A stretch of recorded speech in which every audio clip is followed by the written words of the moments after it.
Fid-9 ta' Marzu nivvutaw u fl-10 ta' Marzu niċċelebraw, ħbib tiegħi. Id-9 ta' Marzu tal-2013, fl-elezzjoni ġenerali ta' 13 il-sena ilu il-poplu Malti iddeċida li jaqleb il-paġna wara snin twal ta' gvernazzjonista u tal-akbar appoġġ maġġoranza 36,000 lill-Partit Laburista dak iż-żmien immexxi minn Joseph Muscat.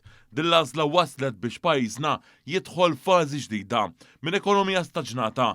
Malta bdiet esperjenza tkabbir ekonomiku bla preċedent sa ma ġie l-akbar fl-Ewropa waqt li r-rata tal-qatt tinżel fl-inqas livell istoriċi. F'dawn l-aħħar 13-il sena saru bidliet sinifikanti mhux biss fl-ekonomija iżda wkoll fuq livell soċjali.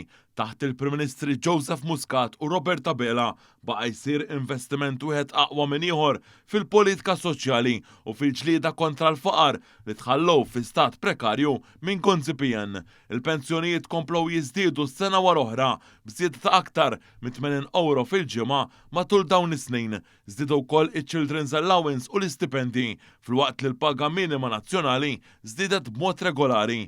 Aktar nies, partikolarment nisa, daħlu fid-dinja tax-xogħol permezz ta' miżuri bħal child care b'xej, l-in-work benefit u t-tapering tal-benefiċċji soċjali li waslu għal riżultati impressjonanti mhux l-inqas rattaqat u l-akbar ammont ta' nies f'impjeg.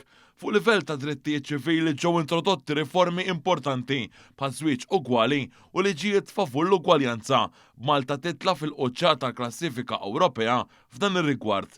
L-ekonomija komplet tissaħħaħ ukoll taħt it-tmexxija tal-Prim Ministru Robert Abela minkejja sfidi globali bħal pandemija u gwerer f'xifer l-Ewropa li ħolqu kriżijiet bla preċedent. Minkejja dan il-Gvern Malti żamm mal-politika tal-inċentiv flok dik tal-awsterità adottata minn ħafna pajjiżi Ewropej u kif kien għamel l-aħħar Gvern Nazzjonalista u introduċa żewġ tax cuts storiċi għal ħaddiema u l-familji. Laqa l-politiku fl-aħħar 13-il sena wassal ukoll biex illum Malta tħares il-qudiem permezz tal-Viżjoni Malta 2050 u proġetti kbar bħal ħolqien ta' Parks Nazzjonali f'Manuel Island, il-White Rocks u Forti Campbell flimkien ma' reġunazzjoni tal-Port il-Kbir biex jinħolqu aktar spazji miftuħa u kwalità ta' ħajja aħjar għal familji Maltin u Awċin.